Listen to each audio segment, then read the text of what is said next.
Voilà, que Dieu soit béni, on s'entend mieux. Nous sommes responsables de permettre de prêcher. Je disais la dernière fois chez John, des fois on prend un risque quand on invite quelqu'un. Il faut avoir confiance en celui qui est glorifié. Amen. Et quand on a confiance, on invite. On invite un homme, mais en invitant un homme, on invite, comme disait un jour un ancien, on invite un ministère. Ouais. Donc pas un ministère, mais un ministère. Donc peut-être un jeune ministère, il n'y a pas de problème. Mais un ministère. Ouais.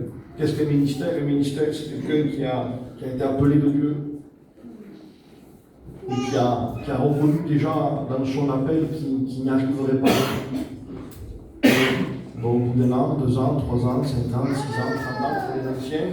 Et si au bout de 30 ans, on lui dit alors qu'il arrive maintenant, le véritable appelé, au bout de 30 ans, 35 ans, il dit j'arrive pas encore. Oui, je crois qu'on a besoin de la grâce de Dieu pour prêcher l'évangile et surtout pour bien prêcher l'évangile. Amen. Donc il y a un texte qui est devant mes yeux. Je vous le lis. Donc moi je ne suis pas évangéliste.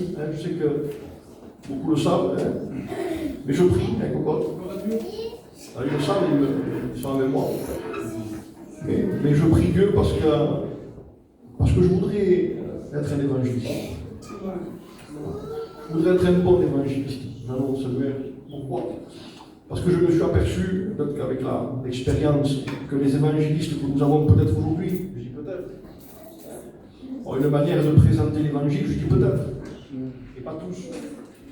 Mais à force de regarder, à force de comprendre, à force de chercher pourquoi aujourd'hui nos églises sont pleines, et pourquoi. Aujourd'hui, on n'a pas du mal à les faire venir à l'église. On a du mal aujourd'hui. À quoi? À sentir que dans leur cœur, il y a une action de l'esprit. On est obligé aujourd'hui d'en conclure, de constater, malheureusement, que beaucoup d'âmes viennent. On dit, mais frère, est-ce que tu ne voudrais pas? Mais béni soit Dieu parce que vous êtes là. Amen. Et béni soit Dieu parce qu'on fait tout, ce qui est notre possible, avec l'aide du Saint-Esprit, pour que vous puissiez écouter l'évangile. Mais je suis obligé, avec les frères, je sais qu'ils pensent pareil, de constater malheureusement qu'il y a très peu de conversion. C'est vrai ou pas vrai? C'est vrai, c'est vrai. Et le peu de conversion qu'on a, malheureusement, je dis malheureusement, la plupart de ceux qui sont en train de se convertir aujourd'hui, donc vous ne sentez pas jugé, vous me disiez, frère, tu nous juges, je ne juge pas. Et Dieu se le sait, je serais fou en tant que serviteur de Dieu de juger, mais on est obligé aujourd'hui, un peu comme un cri dans la nuit, Matthieu 24. Il y a un cri dans la nuit, pour ceux qui connaissent le texte. Il dit qu'il y avait des folles et des sages, il dit au milieu de la nuit, un cri. Ah bon, mais pourquoi un cri? Pourquoi pas un cantique? Pourquoi pas une prédication? Il s'est prêché. Il s'est chanté. On dit que Jésus s'est chanté. Plus que Paul, plus que tout le monde, Jésus s'est chanté. David savait chanter. Mais le texte original, un cri. Et le texte original, c'est le cri d'un corbeau. Je ne sais pas si vous voyez un peu, pas le cri d'une colombe, pas le cri d'un petit poussin, non, pas ça. Le cri d'un corbeau. Je disais, mais Seigneur, pourquoi le cri d'un corbeau? Parce que nous savons par rapport aux Écritures que ce cri, cet animal est un animal impur. Je dis, mais pourquoi tu n'as pas choisi le colombe? Il dit, parce que dans les temps de la fin, il y a une contrefaçon au niveau de la colombe. Au niveau de l'onction, il y a une contrefaçon. Dire, l'onction est là. Donc, si l'onction est là, amen. Mes amis, si l'onction est là, vous ne pourriez pas tenir sur votre chaise. C'est vrai. Si l'onction est là, vous ne pourriez même pas applaudir sur un cantique ou sur une prédication. Quand l'onction est là, et d'abord Souvent on le fait, nous prédicateurs, quand il y a un genre d'onction qui descend un genre, on ne sait pas, on n'a pas non plus la science infuse. Et moi en tant que je dis, mais est-ce qu'il y a de l'onction ce soir dans les cantiques? Mais moi je vous regarde. Et quand je vois que le peuple est là, il est en train de dire, que je vois que les têtes se baissent, qu'il y a des larmes qui deviennent aux yeux, que dire, ah là il y a de l'onction, il dit pourquoi? Parce qu'on s'abaisse dans l'onction, on s'humilie dans l'onction. Quand les gens se regardent, Nico, quand les gens se regardent, c'est pas de l'onction ça. Ça c'est une belle note, une belle prédication, un beau chant. Non, quand l'onction est là, le texte le dit, elle convaincra de péché. Alors pourquoi un cri au milieu de la nuit? Il dit, parce que je voudrais les réveiller. Avec quoi? Avec un message. Je me dis, mais lequel? Le cri d'un corbeau. Oui, mais la version originale, c'est un croissement. Il dit, c'est un cri qui n'est pas joli. Vous n'avez pas de corbeau chez vous. Qu'est-ce qu'il y a un corbeau chez vous? Écrit, t'as vu le livre, tais-toi. Tais-toi, tu sais pas, t'es pas comme lui, toi. Là, celui-là là, qui chante dès le matin, il leur donne à manger et tout. Là, comme il chante. Là, comme il prêche, celui-là. Il dit, lui, comment il prêche? Il fait que crier. Ah, mais qu'est-ce qu'il crie? Qu'est-ce qu'il crie? Et vous l'avez dans la version originale, les frères. Il dit que lorsqu'il y a un cri au milieu de la nuit, il dit quoi? Mais il crie quoi? Bien, je voudrais savoir qu'il crie. Le texte original, et c'est écrit comme ça, les frères. Voilà ce qu'il écrit. Il se fait tard. Il se fait tard. Je disais encore à des frères dans le ministère avec qui on collabore, et béni soit Dieu, ils sont où ces messages? Où c'est que le peuple, où c'est que nos amis qui sont là entendent du ciel? Il se fait tard. Il se fait tard. Ça veut dire quoi, il se fait tard? Vous n'avez plus le temps. Frère Cathy, dépêchez-vous. Allez, dépêchez-vous maintenant. On se dépêche à quoi? Il arrive. Amen. Il dit, mais pourquoi? Je dis, mais pourquoi l'animal impur? Il dit, les frères, il dit, mais parce qu'aujourd'hui, et Dieu se le sait, et je ne veux pas être blessant dans ce que je dis, parce que ça serait du diable de blesser. On a beaucoup d'amour quand on prêche. Et malheureusement, les messages aujourd'hui, qui parlent, comme disait Samuel, qui parlent de repentance, qui parlent de tout laisser, qui parlent de donner toute leur vie, de servir à Dieu et juger l'impur. Juger l'impur. Il y a des messages au milieu de vous qui sont jugés impurs. Dis frère, ne le prêche pas ça. Pourquoi je ne le prêcherai pas? Tu vides les églises. Frère, quand tu prêches ça, les âmes ne viennent pas. Les chrétiens se bouchent les oreilles, l'enfant ne prêche pas. Alors qu'on a un apôtre, mes frères, c'est écrit dans 2 Timothée, un apôtre. Qui c'est qui contredirait l'apôtre Paul? Mettez-moi le frère là. Qui contredirait l'apôtre Paul? L'apôtre Paul, il avait un candidat. Et je vais le lire ce texte. Il avait un candidat, l'apôtre Paul. C'est ce qu'il disait, Nico, à Timothée. Je voudrais que nos candidats aient comme référence. Comme référence, l'apôtre Paul, je voudrais qu'il ressuscite l'apôtre Paul. Qu'est-ce que je voudrais, Jean, qu'il soit là? Et qu'il puisse se dire, il y a des candidats là? Et il dit, oui, il y en a 2 ou 3 là, chez toi aussi là, appelle-les. Réunion de candidats. Il vient l'apôtre Paul. Et l'apôtre Paul va commencer à dire, écoute Timothée, je t'en supplie. Amen. Je t'en supplie, la version, si je t'adjure, c'est-à-dire je t'en supplie. S'il te plaît, donc vous avez un ancien presque à genoux, qui est en train de dire à un candidat qui est peut-être debout, le torse bombé, et qui va dire qu'est-ce qu'il y a, Paul? Je t'en supplie, prêche bien. Voilà. C'est ça qu'on a besoin, frère, on a besoin de prêcher. Les anciens prêchaient mal. Ils connaissaient ni le grec ni l'hébreu. Je vais vous dire une chose, peut-être qu'on prêchait moins bien.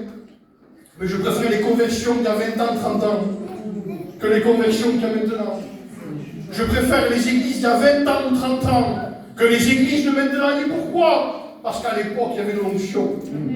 On se trompait sur Abraham, c'était Moïse. On se trompait s'il faut sur le grec, sur l'hébreu, même sur la doctrine. Des fois, ce n'était pas doctrinal. Mais il y avait des serviteurs qui voulaient de Dieu. Et quand ils prêchaient, Dieu les accompagnait. Pourquoi? Parce qu'il y avait un message qui parlait de repentance.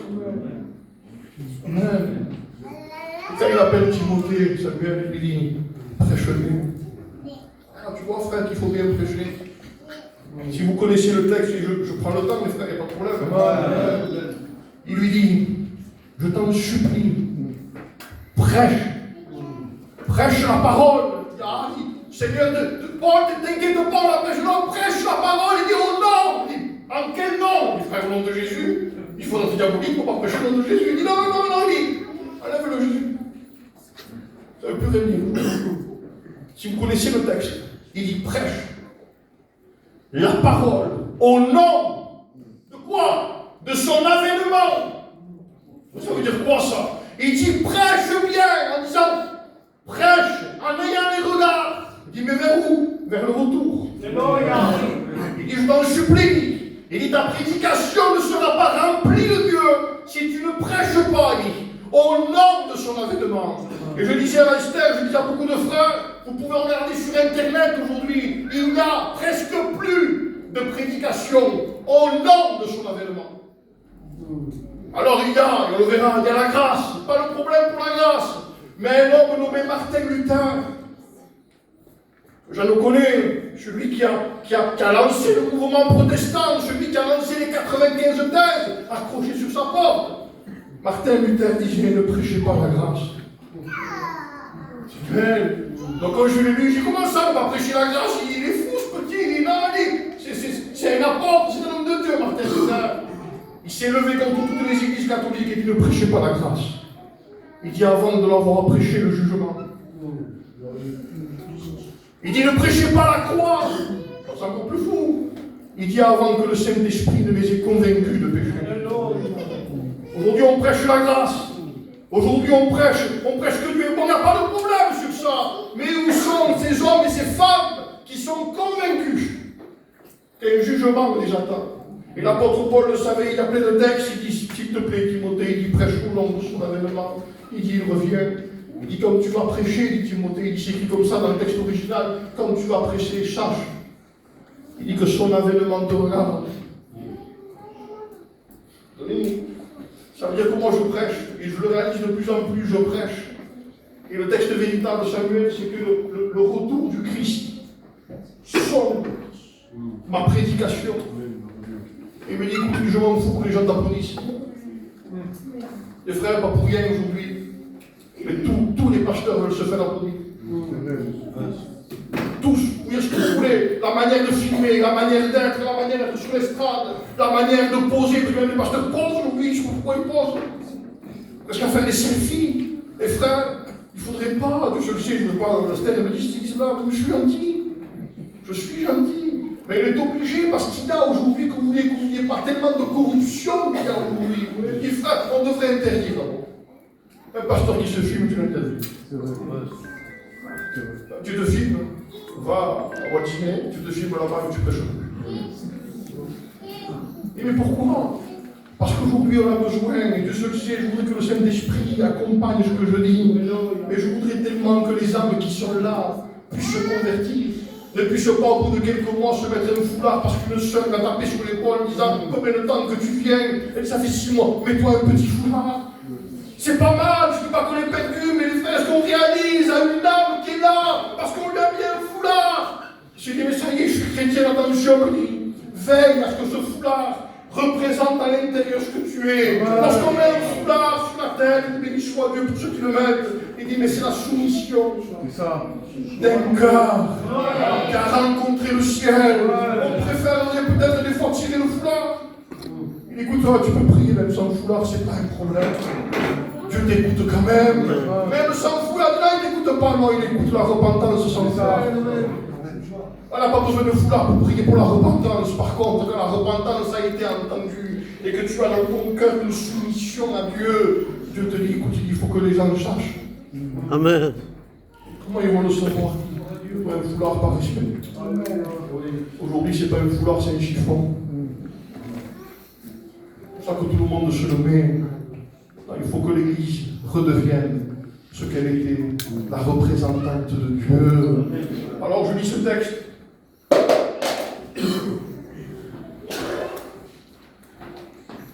Il dit, une génération mauvaise et adultère recherche un signe. Il ne lui sera donné d'autre signe que celui du prophète Jonas. Car de même que Jonas fut 3 jours et 3 nuits dans le ventre du grand poisson, de même le Fils de l'homme sera 3 jours et 3 nuits dans le sein de la terre. Regardez ce texte a déclenché tout ça. Les frères le savent. Les hommes de Ninive se dresseront lors du jugement avec la génération qui sera condamnée. Et les gens de Ninive les condamneront parce qu'eux-mêmes se sont repentis à la prédication de Jonas.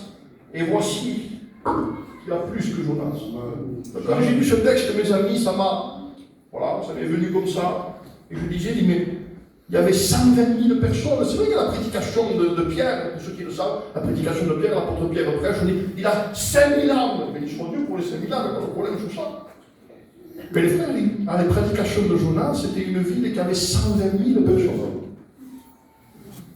Moi, ça m'intéresse, moi, en tant que prédicateur, jeune prédicateur, ça m'intéresse. Je voudrais que quand je prêche, des hommes et des femmes puissent se repentir et accéder à Dieu. Ça m'intéresse, moi.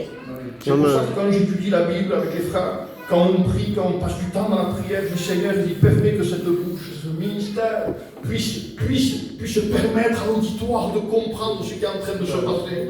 Alors je dis, Jonas, comment tu prêchais, toi? Nous, on le sait.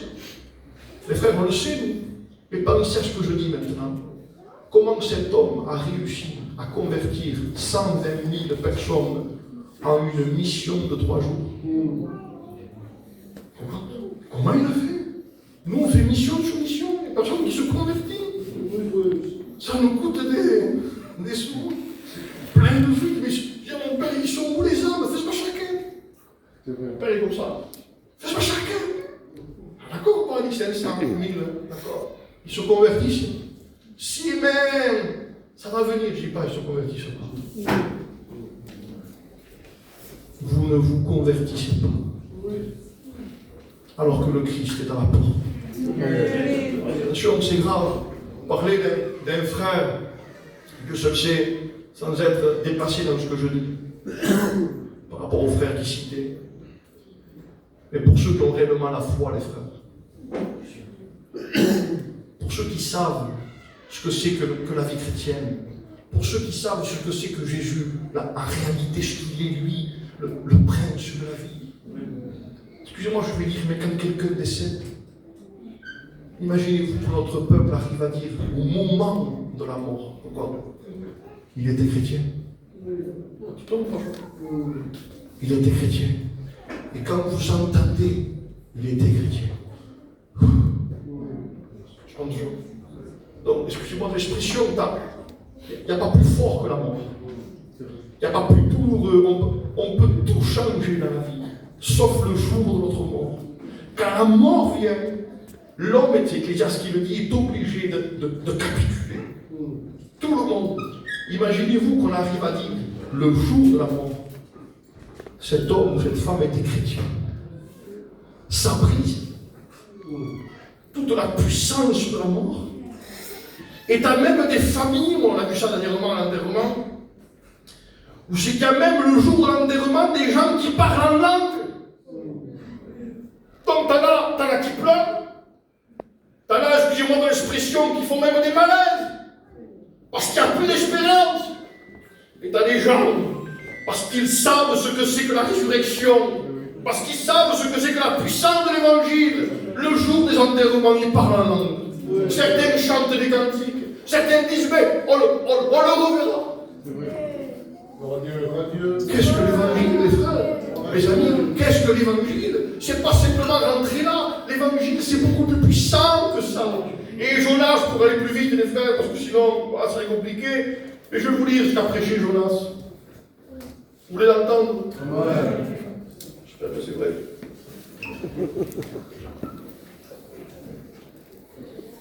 La parole de l'Éternel fut adressée à Jonas.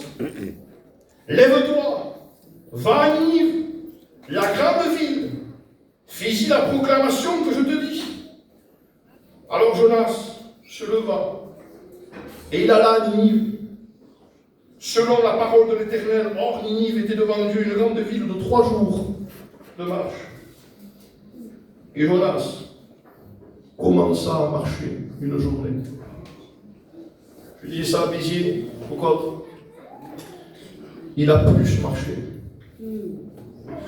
que prêché. Amen, les frères.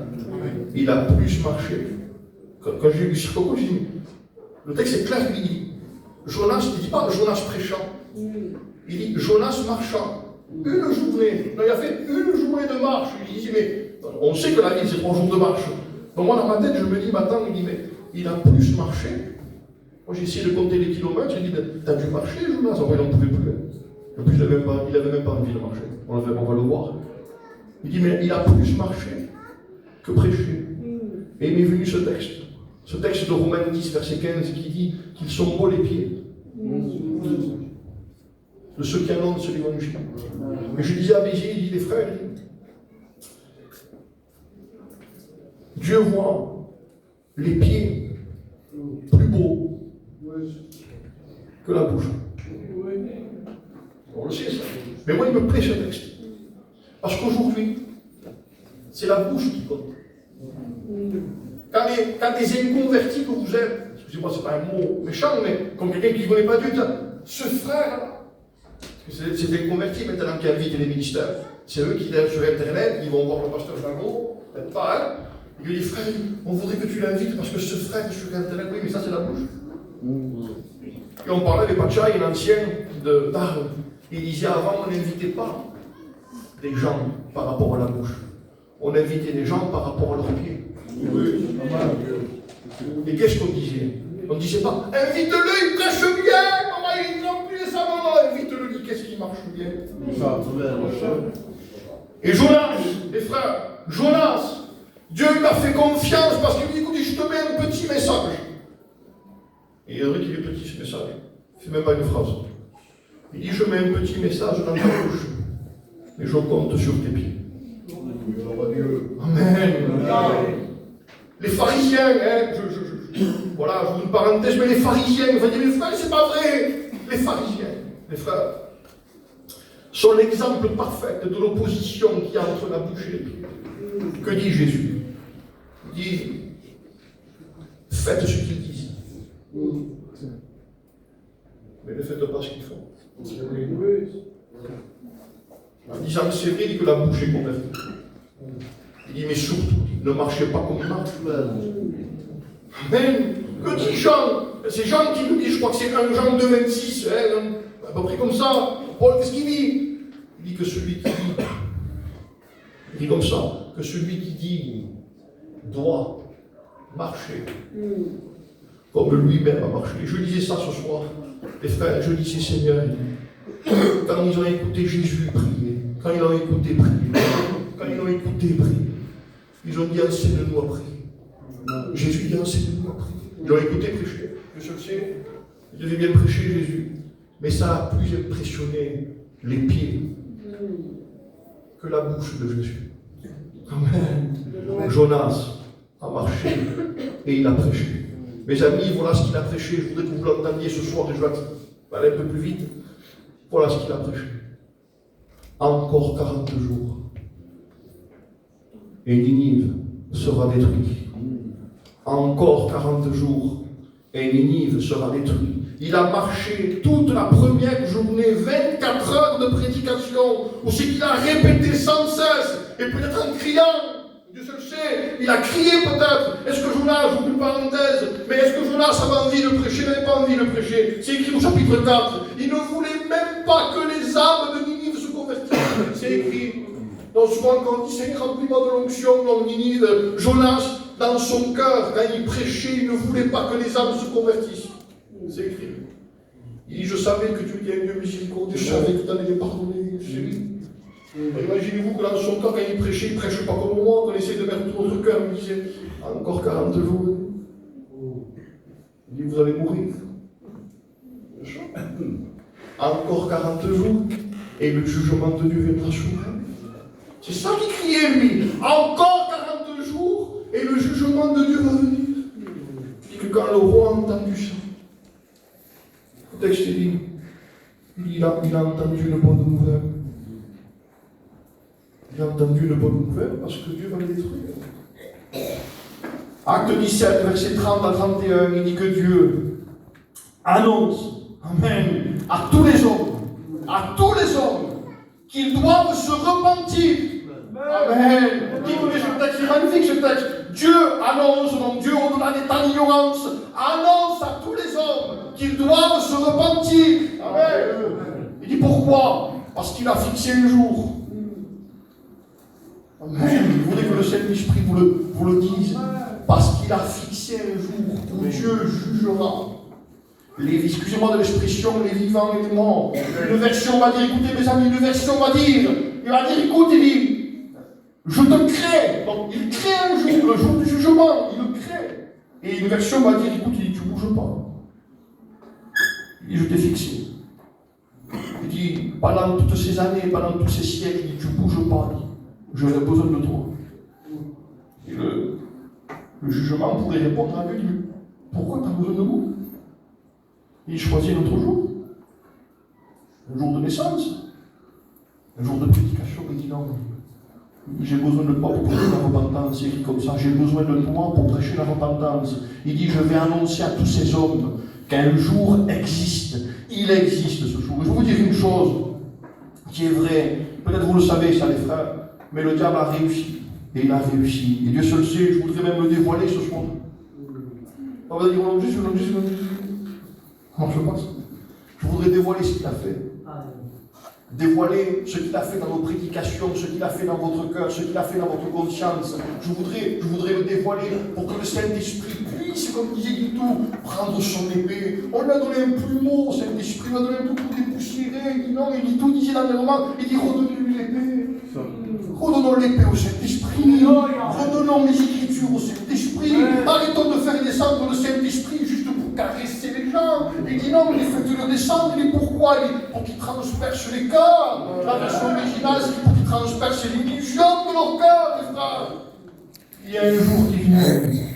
Nous sommes dans le jardin d'Éden. Je reste sur la de regarder. Nous sommes dans le jardin d'Éden. Il dit mais comment il a tué? Parce que c'est écrit dans Jean. Il dit, il est meurtrier dès le commencement. Comment il a fait pour tuer Adam et Ève? Comment il a fait? Ah, mais il a montré l'arbre de la connaissance du bien et du mal, c'est faux. C'est faux. Comment il a fait? Satan parle à Ève, bon, le diable parle à Ève. Et il lui dit, Ève, est-ce que Dieu a réellement dit? Il dit, oui, t'inquiète pas. Il dit, nous avons le droit de manger tous les arbres du jardin. Il dit, mais celui-là qui est là, nous avons l'interdiction de Dieu de le toucher et de le manger. Car le jour où nous en mangerons, nous mourrons. Le diable arrive. Il dit, écoute, vous ne mourrez pas. Une version va dire, Dieu ne vous châtiera pas. Une version va dire, parce que le Dieu que je connais, pas que le mensonge, il dit, il n'est pas un Dieu de châtiment. Il dit, mais le Dieu que j'ai est un Dieu d'amour. Donc, j'ai relu ça et je crois que c'est le Dieu, ce que je vous dis. Je sais, c'est biblique, mais c'est le Dieu, il faut que le Saint-Esprit nous révèle. Il arrive à désarmer. Avant d'introduire le péché, qu'est-ce qu'il fait? Il ôte, il enlève le jour du jugement. Et en enlevant le jour du jugement, elle est dans le confort. Et elle se dit, même si on pêche, c'est ça, même si je pêche, ce Dieu qui nous a créés, pourrait-il nous faire du mal? Pourrait-il nous châtier? Que dit le texte? Ses yeux s'ouvrirent et vit que l'arbre était bon. Et il y a peu, et je pense que c'est le Dieu, comme si le Saint-Esprit me disait à moi, personnellement, ranime ce jour. Dit lequel? Le jour de la croix? Non, laissez-le tranquille. Vous prêchez la croix et plus personne ne se convertit.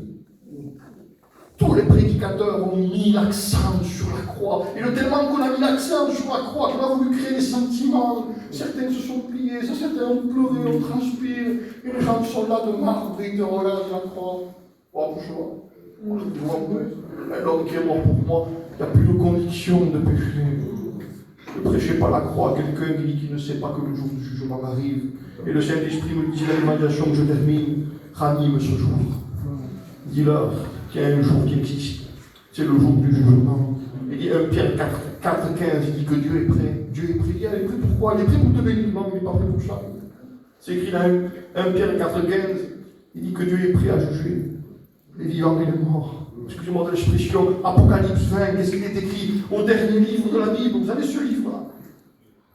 Aux dernières pages de la Bible, Apocalypse 20, mes frères, qu'est-ce qu'il y a à la fin de l'histoire? Il y a un Dieu qui se lève sur un trône blanc. Et un pasteur disait, écoutez mes amis, c'est beau ce qu'il dit. Un pasteur disait, il dit les frères, il dit, Dieu a été prisonnier de l'imagination des hommes. Dieu a été prisonnier des mouvements de pensée des hommes. Il le croit. Certains ont fait de Dieu, excusez-moi de l'expression, un genre d'homme sévère, un style Hitler. Ah, Dieu, c'est sévère chez nous. On dit ça. Tu vas là-bas, tu vas voir, c'est sévère. Parce que certains ont pris Dieu en otage et ils ont dit Dieu est sévère. Certains ont pris, ils ont fait de Dieu un guignol. En disant, oui, mais Dieu, tu sais, il est gentil. Et Juanito disait, on dit d'un chien qu'il est gentil. On dit qu'il y a un chien on dit d'un chien. Il ne dit pas de Dieu. Il ne peut pas dire que Dieu est gentil. Et Dieu est bon. Mais ce pasteur disait, écoute-moi bien ce qu'il disait, il dit à la fin de l'histoire de la Bible, il dit quand Dieu se lèvera, c'est lui qui aura dit le dernier mot. Et c'est lui qui va ouvrir un livre, mes frères, mes amis, il va ouvrir un livre. Si votre nom n'est pas inscrit sur le livre de vie, si votre nom n'est pas inscrit sur le livre de vie, il dit malheureusement, qu'est-ce qu'on va dire à Dieu? Oui, mais je vous dis 6 mois la réunion, 7 mois la réunion, 8 mois la réunion, aujourd'hui on a fait l'enterrement aujourd'hui. Et je pensais à ça. Et je disais quelle grâce pour quelqu'un qui a accepté l'évangile. Amen. De fermer les yeux sur la terre. Oui. De les ouvrir à l'instant même. Et de réaliser au moment où il joue que c'était la vérité seulement qui marche. Tu dois avoir une espèce de réconfort. Dis-moi, qu'est-ce que j'ai bien fait? Vous avez fait de quoi? Qu'est-ce que j'ai bien fait de me repentir? Qu'est-ce que j'ai bien fait de demander pardon? Mais qu'est-ce que j'ai bien fait de m'humilier? Même si les gens de ma famille ne comprenaient pas, même si mon épouse ou mes enfants ne comprenaient pas, mais qu'est-ce que j'ai bien fait? Il dit pourquoi? Parce que j'ai évité ce jour. Et quand on prêche, je termine, quand on prêche, mes amis, on veut vous faire éviter ce jour. C'est vrai. Le pasteur disait, je termine, le pasteur disait, Ika, je ne supporterai pas que mon nom soit inscrit, que mon nom soit cité en enfer. Pourquoi tu voulais que ton nom soit cité en enfer? Parce qu'il y a des âmes qui sont en enfer aujourd'hui, qui sont dans un lieu de tourment, et qui peut-être citeraient mon nom à moi. Ah bon, pourquoi il citerait ton nom? Il était pasteur, mon frère était chrétien, il était sauvé. Oui, mais ça dépend comment, ça dépend de ce que j'ai dit. Non. Il y a des âmes aujourd'hui qui sont perdus pour l'éternité, qui sont en train peut-être de nous jaillir à nous. En disant, il aurait dû me dire la vérité.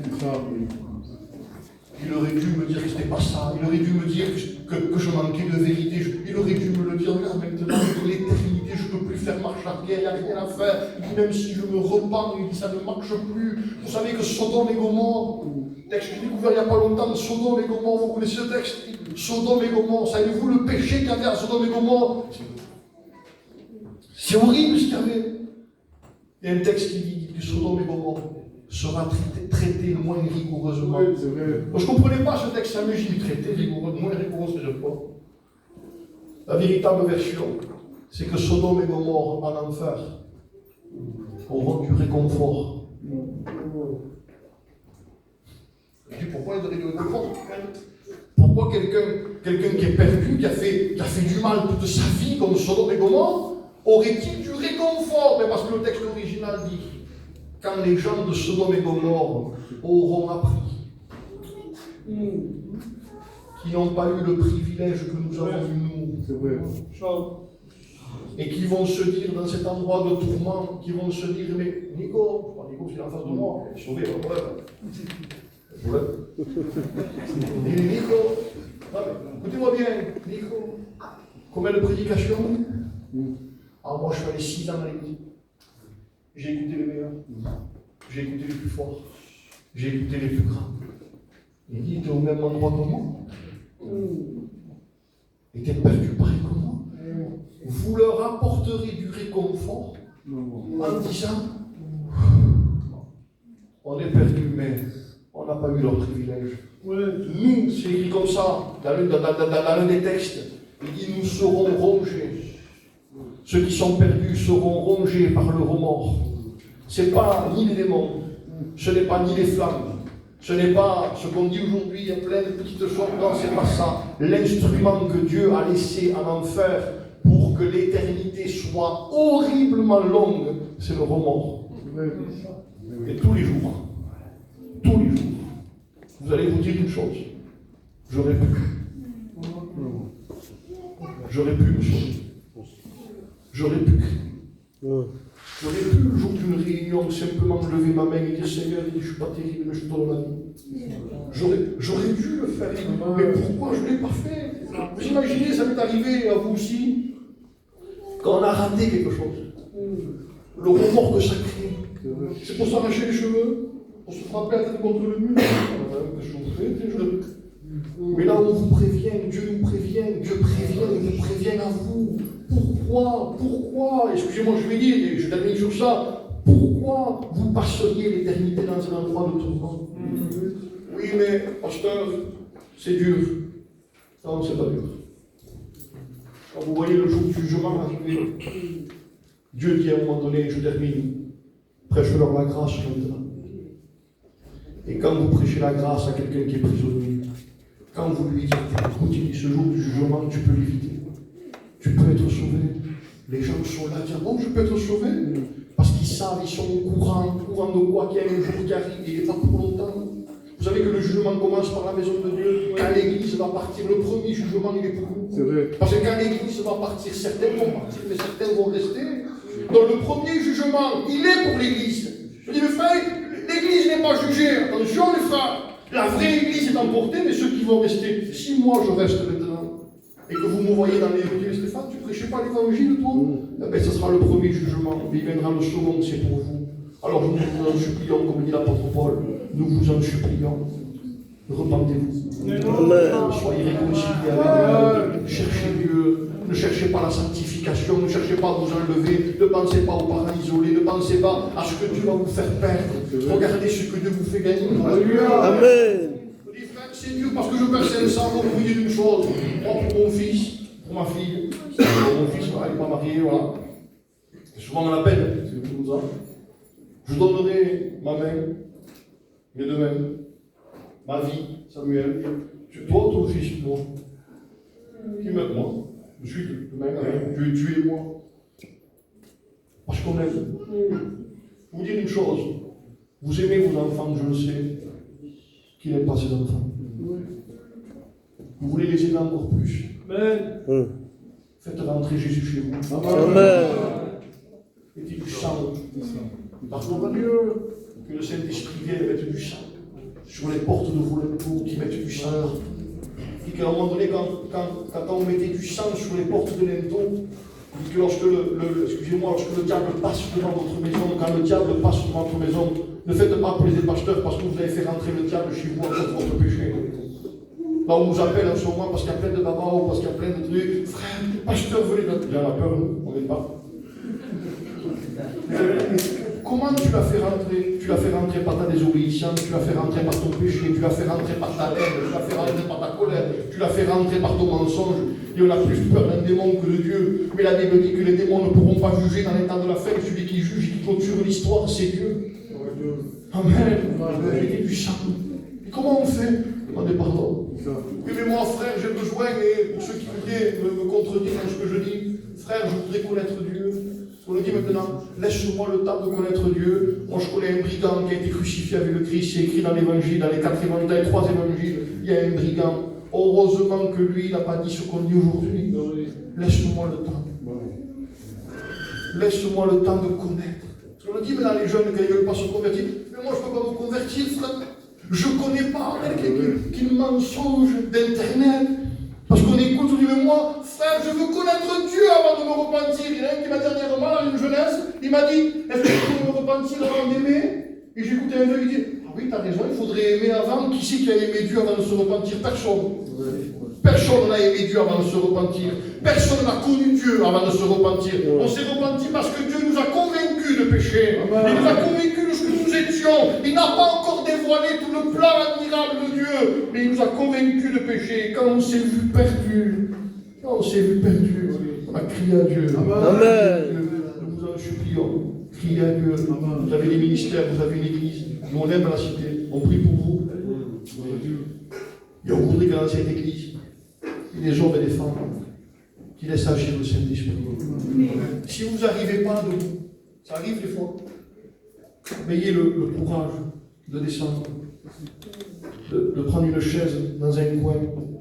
Et je vais mettre à genoux, je n'arrive pas. Il y a un homme rare, je termine, je m'en vais. Il y a un homme rare. On a fait un appel, on me l'a dit. On a fait un appel et lui il s'est levé mercredi, vendredi. Il se lève, il dit, frère, il dit, je voudrais me convertir. Mais frère, lève ta main, il a levé sa main. Il a levé sa main, il s'est dit, mais ça ne marche pas. Donc il a réessayé vendredi. Il a réessayé, il dit, je donne ma vie, Seigneur. Le vendredi, il n'était pas converti. Pendant le week-end, il a pris peur. Il se dit, je me convertis. Et ça ne marchera pas, je suis perdu, ça ne marchera pas. Prochaine réunion, quand ils ont fait l'appel, il est venu à genoux. Les gens le regardaient, il dit, que fasse? Il dit, j'ai levé 2 fois la main, ça n'a pas marché. Il a dit, peut-être qu'à genoux, ça marchera. Quand il s'y met à genoux, l'onction est tombée sur lui. Jésus! Des fois ça marche comme ça, mais je sais comment je le dis, ça marche. Je me suis converti comme ça, me levant. Voilà. Et là que ça ne marche pas. Bon, parce qu'ils sont revenus. C'est vrai. Ils sont durs dans leur cœur. Et lui dit, écoute, tu veux rencontrer Dieu? Je ne sais pas le jeu. Mon père, il a fait une réunion un jour, vous savez. Et l'onction descend. Et lui, il me dit, Fran, il me dit, fais-les. Moi, c'est moi qui dirigeais. Il me dit, fais-les mettre à genoux. On laisse prendre la roue. On laisse prendre ma vie. Je dis pas, ils ne se mettront pas à genoux. Ça c'était avant, ça ne marche pas, ça. Mais tu sais, touche-toi. Je sais que moi, la tête baissée, en disant ça n'a pas marché, il va prendre honte pour ce pays. Les gens vont rigoler de lui. Et il dit, écoutez, vous voulez de Dieu? Quel appel vrai. Aujourd'hui, il faut chanter, vous chantez, te frappe là, vous savez quel appel vrai de gens qui se sauvent. Il dit, vous voulez de Dieu? Il dit, c'est ton bien. Et tu bouges. Je ne parle pas il y a 30 ans, l'époque du réveil, frère. Je parle qu'il y a quelque temps. Et moi, fermez les yeux, je dis, d'où je vais être. Et tous les coups, j'entends le bruit d'une chaise. Ah, j'ai une chaise peut-être. J'entends 2, 3, 5. Je me servais les yeux. Toute l'église s'est venue. Je dis, mais pourquoi ils sont là, je non, ça m'a confondu. Parce qu'il y a eu un appel qui était vrai. Quand il dit, vous voulez de Dieu? Certains avaient besoin de guérison. Certains avaient besoin d'exaucement. Certains avaient besoin de conversion. Certains ont prié pour leurs enfants parce qu'ils sont perdus. Ils se disent, comment pourrais-je rester debout devant Dieu? Ils se sont mis à genoux, l'onction est descendue. Les gens ont commencé à pleurer. Ils ont commencé à confesser doucement, comme je le criais fort, confesser leurs péchés. Ils ont dit pardon. Il y a eu des conversions. On a besoin de ça. Mes amis, vous avez besoin de ça. Venez aux réunions, cherchez Dieu, laissez le Saint-Esprit vous bénir.